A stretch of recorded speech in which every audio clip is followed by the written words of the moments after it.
my one-sheet poster collection. We had left off with Close Encounters of the Third Kind. That's where we're going to start this one off.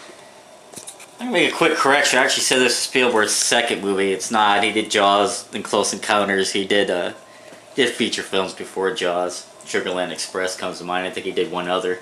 He did TV movies and commercials as well, but we're going to talk about Close Encounters, or at least the poster. I like this poster a lot. From a kid, I was born early 70s, 73. And during the late 70s, there was a lot of interest in UFOs, still is today, but there's a lot of interest in UFOs, Bigfoot, Bermuda Triangle, Loch Ness Monster, JFK assassination. You had TV shows such as In Search Of. There's a lot of documentaries on those kind of subjects. Plus, I watch a lot of movies. My mom had no problem bringing me to horror films and such, even when I was a little kid. So I think in the late 70s, it's always kind of dark to me, because there was this kind of, I was young, there was a mystery in the air. I remember this was the first time I heard urban legends and stuff. That's when a lot of some of the first urban legends came out in the 70s. So there was this whole mystery in the 70s, and being a little kid, it just seemed to make the mysteries even larger. And Close Encounters plays into that. Obviously it's about UFOs, but that poster, it's dark, and you have this road stretching in the darkness with this light at the end of it. It just kind of represents that mystery that I had when I was a little kid, so it kind of touches on that. There's a lot of neat, cool images and drawings and stuff as we go through these posters. This one's very simple, but once again it touches that dark and mystery that I had when I was a young kid in the late 70s.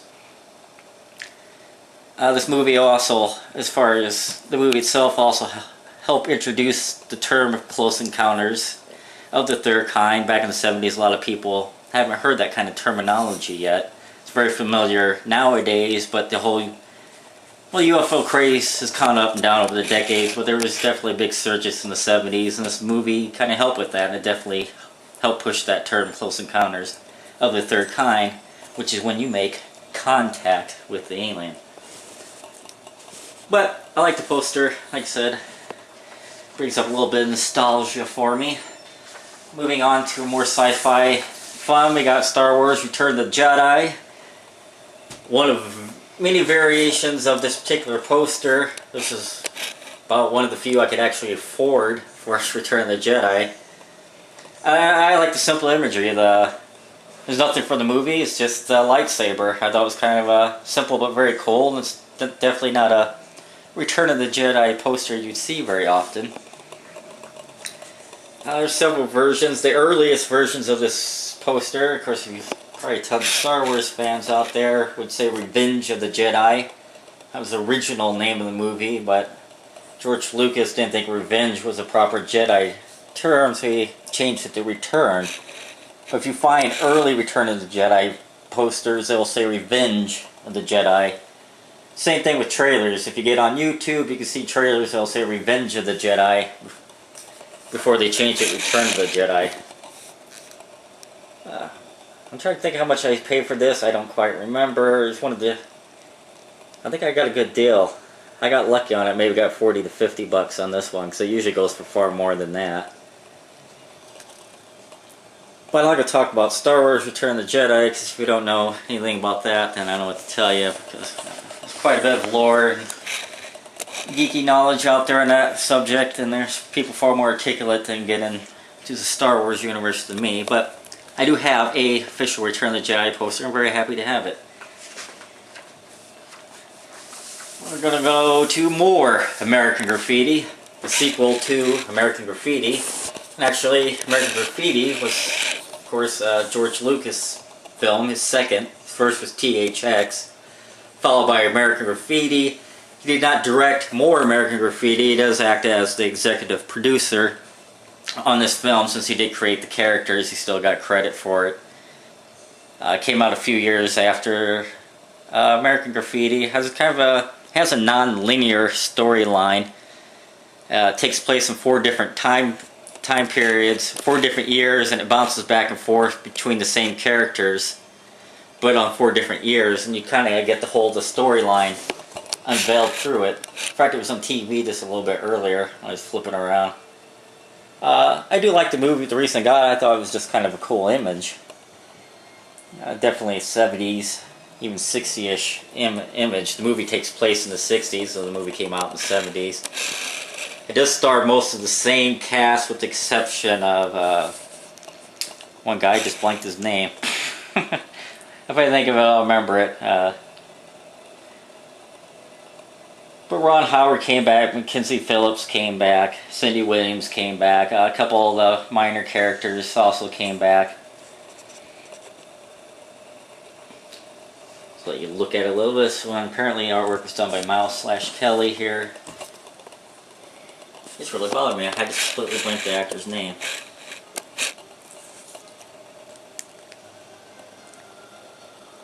But alright, since I can't remember, I think we'll just perhaps move on to the next one.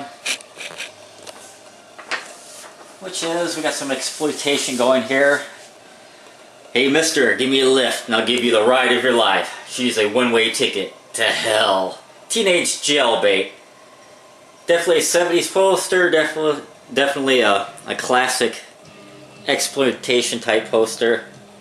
This one has extra folds. Typically you have the fold going down the middle, then you have a couple. This has actually an extra vertical fold here, just not in the center. Which would devalue, because that's not typical. Someone that would happen after it was sent to the theaters. Someone else gave it an extra fold. That would devalue the poster a little bit. But I couldn't resist it. It was just, it was such a cool exploitation poster. Just gotta have it. Since he's over here, look, boobies. Yes, on a poster. R-rated posters, folks. Look, he's groping breasts. Look, more breasts. It's great. Never seen this film. I don't even know if it's on DVD. I don't think it is. But very cool. Like the black and white set against the kind of monotone orangish colors. Hopefully you're enjoying that. Move quickly on to the stalking moon. He comes with the stalking moon, silently, relentlessly, and when he comes, there's no place to hide. This may look and even sound like a horror poster. It's not. It's actually a poster for a Western starring Gregory Peck. That's actually Gregory Peck right there. Haven't seen this movie. Last time I checked, it wasn't on DVD. I do want to watch it. It sounds like a cool movie. I've looked it up on IMDb. It's not in the best of shape. A lot of scuff marks, dirt. Looked like someone might have even stepped on it at one point. Doesn't have a slick finish like most posters have. It's actually from the 60s, I think. I might be actually wrong in that. I don't remember anymore. But I think I paid like $3 for it, so I wasn't going to complain. It was a cool poster, even though it was in rough shape. I got it cheap. I think if you framed it, it'd be pretty neat. You wouldn't even notice a lot of the scuffing. Got about 2 minutes left, so maybe I can quickly cover my first horror poster, Hell Night, Pray for Day. Stars Linda Blair, who, this imagery right here is supposed to be Linda Blair. Early 80s horror flick. I think it was kind of dumped into the slasher genre, but it's not a slasher movie. Also stars Vincent Van Patten. Some people might recognize that name. Produced by Aaron Yablans. I think I pronounced his name right. He also produced the original Halloween. Kind of came up with the basic idea of Halloween, John Carpenter's Halloween. Movie stars a bunch of college-age kids. And they're in a sorority and frat, and they're kind of hazing. They have to spend a night in a supposedly old abandoned haunted mansion.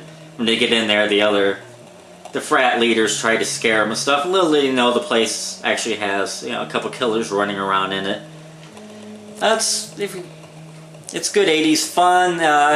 If you want a Halloween flick, if you like watching movies in October, Halloween, this movie takes place either on Halloween or near it. Everybody's dressed up in costumes, and it's good 80s fun. So if you want a